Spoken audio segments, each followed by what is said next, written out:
Hello everyone. It's 27 below out and it's January 30th. And with 27 below outside, I want to play around with something a little bit more indoorsy. And I've been looking on YouTube and looking at some of the internet different guns and stuff, and I started watching the Daisy 880s videos. The interesting part is I had a Daisy 880. Kind of go through the story. I moved into town and I lived next to a house that was basically abandoned. And there was tons of rabbits, squirrels, chipmunks, you name it. Well, another neighbor bought the house and tore it out and put a garage in it. But in the process of doing that, he displaced all of the chipmunks. And I only had a half basement. The other half was actually a, kind of just a base. So I actually had a wall. The top of my concrete wall in the basement had an opening to go into that crawl space.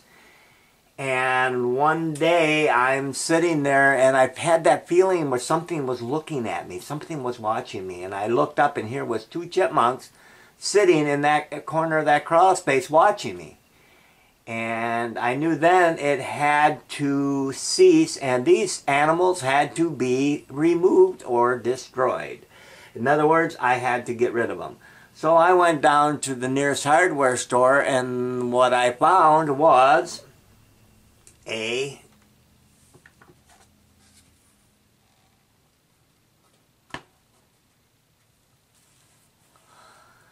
Daisy 880. Now, of course, this isn't the one because I actually wore that one. I shot over 75 chipmunks and gophers during the course of that summer. I shot that gun so much that I actually wore it out. And I took it back in and I was actually given a new gun. Now, I don't know what I wore out, but I think I have an idea. I think the barrel came loose where it goes into it's kind of a magnesium white metal type breech, which actually is really nice. I'm surprised. There's no hammer like you see in the Crosmans, and a lot of your air guns all have a hammer system. This doesn't, and it's really interesting because first thing I was going to do if I bought one of these was take the hammer out and get everything set up and try to work on the trigger. The problem is, and I'm not going to go through all that taking it apart because it's kind of a bite to put it back together, but in the back here, the spring that holds your pressure on your trigger, it's also the spring that activates the valve. So that spring is going to be really hard to take out, but I'm working on making a little bracket so I can actually lighten up the trigger more and make a separate spring for the what it uses for a hammer to open the valve. And I'm going to try to do that. But what's interesting is it's kind of a white metal. On the breech, I adjusted where it went up into the valve release is made of white metal and it's really rough, so I filed it a little bit, sanded it a little bit, got it really smooth, went on to the trigger and did the same thing. Now the best part is it's a long trigger pull. Now I'm going to cock this, bring it back. To fire this gun you have to cock it, pump it up, then you can fire it. I don't know if you're going to be able to see this because it is a heavy trigger, but it actually breaks fairly nice.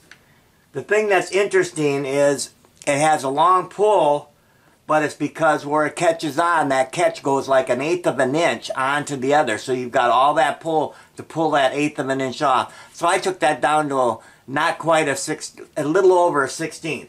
So when I fire it, it breaks really easy. Once you start to move the trigger, it goes. And it's not real bad. But it's probably a 4 to 5 pound trigger pull, maybe even 6. I don't have a gauge with me, and I have a friend who has one, and I'm going to be checking this out when it gets warmer, because at 27 below I don't really want to go outside. So anyway, so I'm just going to go through some of the things I did. Also, all of my air guns I like to shoot bipod. Now, this is a plastic cocking, or not cocking, but pumping lever. It has a spring in the bottom, right in here, that this little catch goes onto, right there, and it locks. Really nice. I'm going to see if I can get a ballpoint pen spring to not put as much, but just to hold it up. Okay, so what I did, because of this being plastic,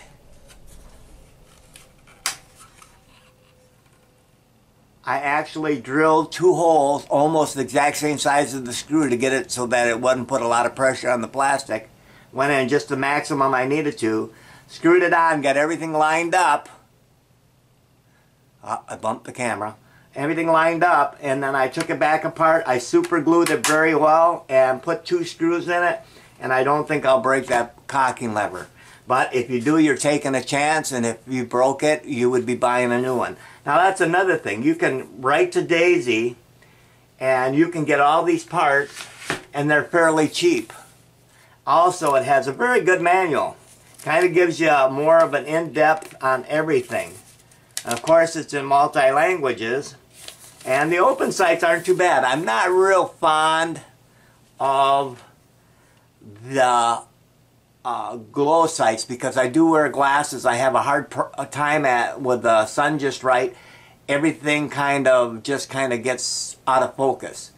I like a white tip, and this has the white dot on the tip, which is perfect for me. I can see, even if it's a little bit blurry, I can still pull it into where I want it. But I also, and here's another thing, the scope comes with a very good manual. The manual goes through, first thing, set the reticle. And if I would have probably read this when I got my first one, because my scope never did focus, the crosshairs were blurry, and that's because I didn't set the reticle. I had to turn this one out almost over a quarter of an inch out on the threads to get it to come close to where I am. And my kids always have to readjust my scopes for them because they don't wear glasses. But anyway, it's a nice little scope, except for the fact that I have extra ones. I had a BSA, and if I recall, this is like a 4x30. So the eyepiece is actually, yep, 4x30. The eyepiece is actually bigger than the front, and it's a mil-dot scope, but the mil-dots are so small. But you're looking at a 20-yard gun. I am going to push it. I'm going to play. I cleaned the barrel very well. The barrel actually wasn't very dirty. It was kind of interesting. It wasn't really dirty at all. And so I haven't shot this yet with a pellet through it. And of course it does have where you can put the BBs in. I will never shoot a BB through a rifled barrel unless they make lead BBs. And I think they do. But to get a lead BB, I'd rather shoot pellets.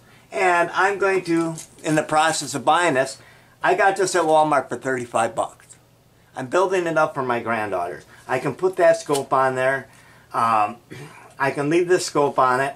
Probably when I'm shooting it, I'll shoot this, and when I set it up for the granddaughters, I'll make it a little tougher on them. I'll put this one on there, but I'm sure they'll be fine with it. This one has less of an eye relief than this one. And I like it this way. I like a little bit longer eye relief. For the kids, they probably want to get closer. Maybe not. We'll see how it goes. But anyway, I got some of the Destroyer pellets for $3.50 for 250. And I got some of the pointed pellets. I want to try them. And of course, I'm going to go back to my Good to Go. Now these are 10.34 grains in jumbo JSB Match Diablo Exact, the heavy Diablo. And I'm going to shoot some of them. I have them in 8 or 8.44, 10.34, and I have them in 13. And of course you saw these are both 7.4s. So we're going to give a few pellets a different go over. Now if you notice on the bottom too, I put one of these on. That's so that when I'm holding it, I'm not holding the on the rough part. But I do like shooting with a bipod, so I can put my bipod on there. I kind of like this too because how this breaks, let's get this tightened down. How this breaks, and you set this on the bipod to shoot, but how this breaks is really nice. You're not even close.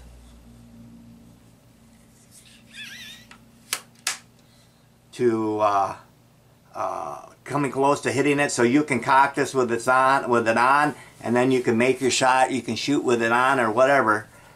I like when I'm bench shooting, and when I'm shooting these to get the accuracy, that's what you want. You want a bench shoot.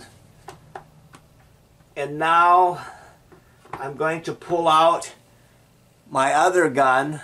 That's a CO2 that one granddaughter is going to get one granddaughter is going to get the other, or I might just keep them and we go out to shoot, they can switch off. So right now I am going to grab the other gun. Okay, this is one of my other guns. It's, of course, if you know it, it's a Crosman. 1077, 177 caliber CO2 in a Ruger 1022 copy. It has, for a pellet jam, you can actually slide the